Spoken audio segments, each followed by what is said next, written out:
Hello everyone, welcome back to my YouTube channel Kadyan study zone. हम अपना 11th class की chemistry के first chapter number first कर रहे थे। मैं कुछ सर्कमस्टेंशियल इश्यूज के कारण वीडियो नहीं बना पा रहा था, but from now I will try my best कि मैं डेली आपको वीडियो प्रोवाइड कर सकूं। तो हमने अपना topic atom and molecular masses and mole concept पर छोड़ा था। आप हम यहीं से स्टार्ट करते हैं। सबसे पहले हम पढ़ेंगे एटॉमिक मास क्या होता है। अब हमें पता था कि जो मैटर होता है वो किससे बनता है, वो एटम से मिलकर बनता है। ठीक है, अब नेक्स्ट यूनिट में हम पढ़ेंगे कि एटम का स्ट्रक्चर कैसा होता है, एटम के अंदर कौन कौन से पार्टिकल्स होते हैं, सब एटॉमिक पार्टिकल कौन कौन से होते हैं। ठीक है, तो हमें पता लग गया था कि जो मैटर है वो हमारा एटम से मिलकर बना है। तो अब एटम का साइज इतना ज़्यादा छोटा होता है कि उसका मास निकालना इतना आसान नहीं होता। हमने क्या बोला, एटॉमिक मास।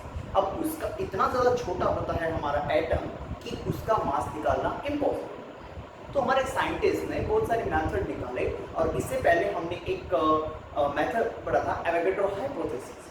अब उसमें क्या सिचुएशन थी, उसमें हमने क्या पढ़ा था, अगर हमारी इक्वल वॉल्यूम ऑफ गैस है, अगर हमारी डिफरेंट गैसेस का इक्वल वॉल्यूम है तो similar condition temperature pressure conditions में क्या रहेगा, हमारे नंबर ऑफ एटम्स इक्वल रहेंगे। ये हमारा एवोगैड्रो हाइपोथेसिस बोल रहा है। तो उसी सिचुएशन में हमने क्या किया, हमने हमारे एटम का मास निकालने की कोशिश करी। ठीक है, और इसके बाद हमने ये देखा कि जो हमारे एटम्स होते हैं या किसी भी एलिमेंट में जो एटम नंबर ऑफ एटम होते हैं वो इक्वल रेशो में प्रेजेंट होते हैं। अगर मैं हाइड्रोजन और ऑक्सीजन की बात करूं तो हमारा हाइड्रोजन का जो मास होता है वो हमेशा 1 होता है। If I am talking about, वो कितना होगा, हमेशा 1 होगा। हाइड्रोजन का मास हमारा 1 होगा। और इसी तरह से अगर मैं ऑक्सीजन की बात करूं तो वो किस रेशो में होगा, 16 रेशो में होगा। तो ये हमारा फिक्स होता है। तो अब सबसे पहले हम रिलेटिव एटॉमिक मास की बात करेंगे, जिसको नोन एज एटॉमिक मास भी बोलते हैं। इसको हम एटॉमिक मास भी बोलते हैं। Is a weighted average. क्या होता है ये, वेटेड एवरेज मास होता है किसी भी एटम का, यानी किसी भी एटम का जो एवरेज मास कहलाता है किसी भी केमिकल एलिमेंट का, उसे क्या बोलते हैं हम, रिलेटिव एटॉमिक मास। ठीक है, अब शुरू में हमने रिलेटिव एटॉमिक मास पढ़ लिया। अब वो जो एटॉमिक बोला उसने, इसी को हम एटॉमिक मास भी बोलते हैं। ये एटॉमिक मास क्या चीज होती है, atomic mass of an element is the number of times an atom of that element is heavier than an atom of carbon taken as source. यानी कि हमारा एटॉमिक मास उसको बोलेंगे कि अगर मैं कार्बन 12 लूँ, ये 12 क्या है, ये कार्बन का एटॉमिक मास ही है। ठीक है, अगर मैं कार्बन 12 लूँ तो उस कार्बन 12 से हमारा वो दूसरा एलिमेंट कितना ज्यादा heavy, like I have taken as element A. मैंने कोई भी एलिमेंट A ले लिया with comparison of C12. ठीक है, अब C12 की कंपैरिजन में मैंने कोई एलिमेंट A लिया। अब ये एलिमेंट इस C12 यानी कि C12 की कंपैरिजन में कितना ज्यादा हैवियर है, ये हमारा क्या होगा, एटॉमिक मास होगा। ठीक है, इसको हम मेजर करते हैं हमारी एटॉमिक मास यूनिट यानी कि AMU या फिर यूनिफाइड एटॉमिक मास यूनिट यानी कि U से हम इसको डिनोट, ये हमारे सिंबल होते हैं। AMU में बोल सकते हैं इसको, यूनिफाइड एटॉमिक मास यानी कि U भी बोल सकते हैं। अब एटॉमिक मास यूनिट क्या होती है, अब हमने ऊपर बात की कि हम हमारे एटॉमिक मास को किसमें, एटॉमिक मास यूनिट यानी कि पर्टिकुलर एटम की मास को मेजर करने के लिए एक पर्टिकुलर यूनिट है। ठीक है, तो उस यूनिट में मेजर करते हैं। Like atomic mass unit AMU is equal to 1/12 of the mass of an atom of carbon 12 isotope. अब कार्बन 12 के आइसोटोप कौन कौन से, कार्बन 13 भी होता है, कार्बन 14 भी होता है। अब आइसोटोप होते हैं हमारे, तो उसका 12वां हिस्सा यानी कि AMU हमारी किसकी इक्वल होती है, 1/12 12वां हिस्सा, यानी इसके मास के 12 हिस्से को, 12 पार्ट को हम किससे डिनोट करेंगे, हमारी एटॉमिक मास यूनिट को। अब जनरली हमारा जो रिलेटिव एटॉमिक मास होता है वो किससे कैसे हम कैलकुलेट कर सकते हैं एटॉमिक मास को, like mass of N isotope 1। हमारे पास अब कोई भी एलिमेंट है, लाइक मैंने क्लोरीन ले लिया, Cl। ठीक है, अब इसका क्या है, एक तो ये 35 होता है इसका, ठीक है, 35, और एक Cl किसमें होता है, 30 7। ठीक है, अब मैं अगर इस का क्या कहा, मास ऑफ आइसोटोप 1 यानी 35 इनटू अबंडेंस ऑफ आइसोटोप 1। अब अबंडेंस क्या होती है, यानी कि वो एटम या वो आइसोटोप कितनी अमाउंट में, मैक्सिमम अमाउंट में वो अर्थ पर एग्जिस्ट करता है। अब अबंडेंस को हम या तो प्रैक्टिकली कैलकुलेट करते हैं, ठीक है, अब या फिर उसका हम एस्टिमेशन लेके चलते हैं कि वो इतना होगा। ठीक है, अब mass of abundance, mass of isotope 1 into abundance of isotope 1 plus mass of isotope 2 into abundance of isotope 2।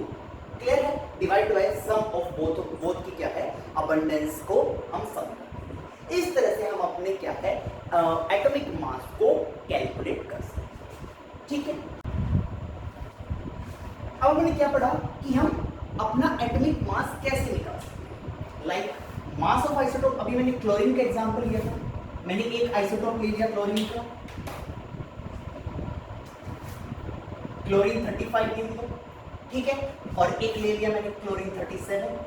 अब मैं जब इसका एटॉमिक मास निकालूंगा तो 35 इंटू में कितनी अबंडेंस, हमारी इसके लिए अबंडेंस 3 हो, ठीक है, प्लस 37 इंटू 1 अपॉन 3 प्लस 1। ठीक है, इस तरह से जब हम इसको ऑन एन एवरेज निकालेंगे तो कितना हो जाएगा,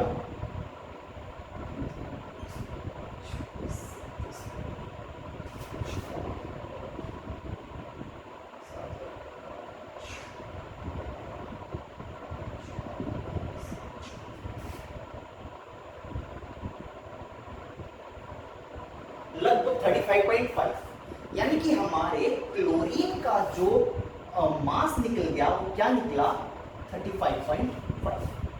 ठीक है, तो इस तरह से हमारा क्या हुआ, हमने अपने क्लोरीन का मास निकाला according with the help of isotope. हमारे दो आइसोटोप एग्जिस्ट करते हैं, क्लोरीन के 1 और 2, तो उसकी हेल्प से मैंने अपने क्लोरीन का एटॉमिक मास निकाला।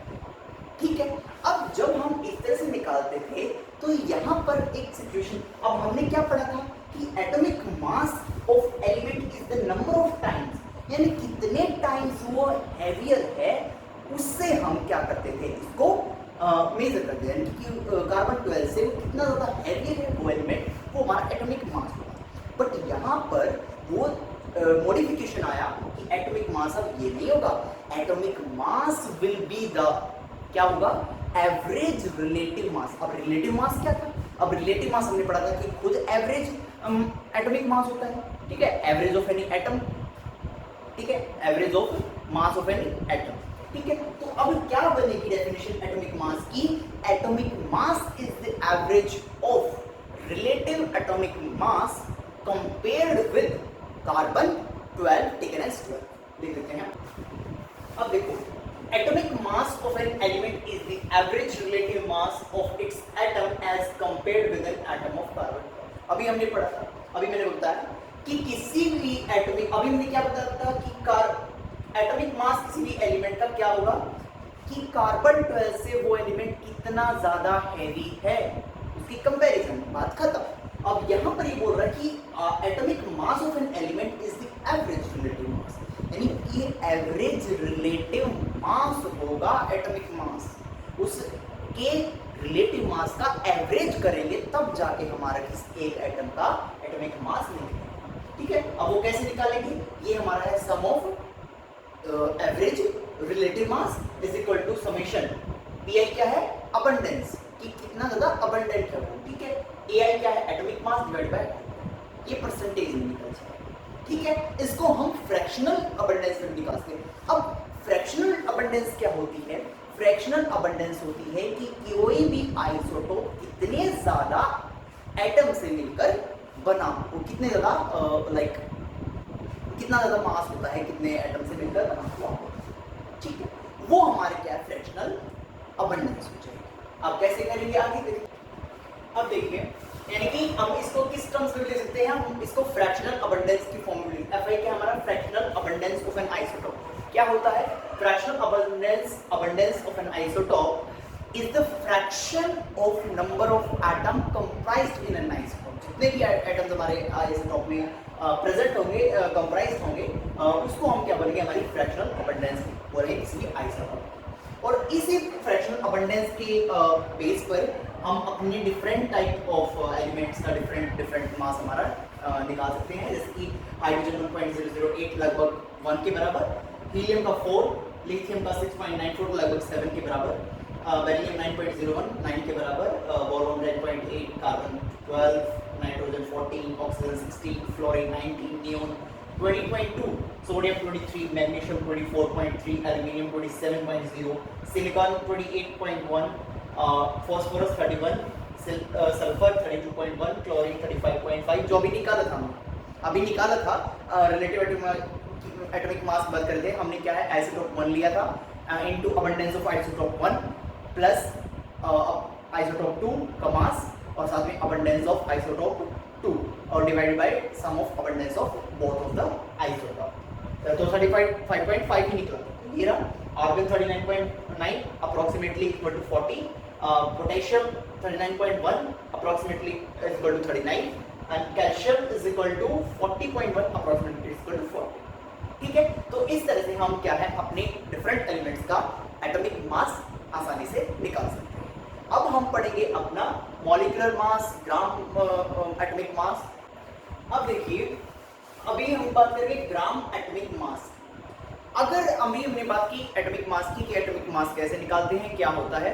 अब ग्राम एटॉमिक मास क्या होता है, हमारा किसी भी एलिमेंट का एटॉमिक मास जिसको हम ग्राम में कन्वर्ट करें, ग्राम में एक्सप्रेस कर सके, उसको हम क्या बोलेंगे ग्राम एटॉमिक मास। क्या डेफिनेशन है, atomic mass of an element expressed in grams, यानी किसी भी एलिमेंट का एटॉमिक मास जिसको हम ग्राम में एक्सप्रेस करें। जैसे कि जहां पर हम एएमयू में एक्सप्रेस करते थे वहां पर अब हम ग्राम में एक्सप्रेस करेंगे। लाइक ऑक्सीजन का 16 हमने यू यूज किया था, यानी कि यूनिफाइड या एएमयू यूज कर सकते हैं इसको। ठीक है, अब यहाँ पर हमारा हो जाएगा 16 ग्राम। ठीक है, इसी तरह से बात करते हैं। अब हम हमने पढ़ लिया एटॉमिक मास, अब हम पढ़ेंगे मॉलिक्यूलर मास। मॉलिक्यूलर मास क्या होता है, इसको हम सेम एटॉमिक मास की तरह ही डिफाइन कर सकते हैं। Like it is the number of times the molecule of the substance. क्या होगा कि ये कार्बन 12 आइसोटोप के एटम से कितना ज्यादा हैवी होगा। ठीक है, क्या बोलता है, it is the number of times, कितने गुना द मॉलिक्यूल, किसी भी सब्सटेंस का मॉलिक्यूल जो है कितने गुना हैवियर होगा, किससे 1/12 1/12 किसका, कार्बन 12 के आइसोटोप के एटम का। यानी कि कार्बन 12 जो आइसोटोप होगा उसके 1/12 से कितना ज्यादा होगा, क्या, मॉलिक्यूल ऑफ द सब्सटेंस, उसको हम क्या बोलेंगे, हम अपना मॉलिक्यूलर मास, या हम इसको अपनी दूसरी डेफिनेशन के according molecular mass of substance is the average relative mass. वहां पे हमारा क्या था, atomic mass is the average relative mass compared to the compared to an atom of carbon 12 taken as 12। Same ऐसे ही है, molecular mass of a substance is the average relative mass of its molecule। वहां पर atom की बात हो रही थी, यहाँ पर मोलिक्यूल की बात हो रही है, as compared with an atom of carbon 12 isotope carbon 12 से ही कंपैरिजन करनी है, taken as 12, यहाँ पे हमारा एटॉमिक मास 12। ठीक है, ऐसे ही जैसे ग्राम एटॉमिक मास था वैसे ही हमारा होता है ग्राम मोलिकुलर मास। अगर हम अपने मोलिकुलर मास को भी ग्राम में एक्सप्रेस कर दे तो उसे क्या बोल देंगे, ग्राम मोलिकुलर मास। जैसे ग्राम एटॉमिक मास था वैसे ही ग्राम मोलिकुलर मास। अब हम पढ़ेंगे फॉर्मूला मास। ठीक है, अच्छा तो हमारा क्या है मोलिकुलर मास का हम कैसे निकालते हैं, एक बार वो देख लेते हैं। लाइक मेरे पास जैसे H2SO4 है, जैसे हम एटॉमिक मास निकालते वैसे ही समथिंग है। जैसे हमारा सबको हमने ऐड कर देना, जितने आइटम हमारे पास प्रेजेंट है उसके अकॉर्डिंग हम सभी लाइक देख लेते हैं। जैसे हाइड्रोजन का मेरे पास कितने आइटम है, 2, और हाइड्रोजन का एटॉमिक मास कितना निकला था हमारी 1.008 था अप्रोक्सीमेटली 1, प्लस सल्फर का कितना होता है 32, प्लस ऑक्सीजन का कितना होता है 4, तो इसके एटम प्रेजेंट है इस मॉलिक्यूल में, और ऑक्सीजन का कितना होता है 16 पढ़ा था हमने। और इनका जब हम टोटल कैलकुलेट करेंगे तो कितना आ जाएगा 2 + 32 +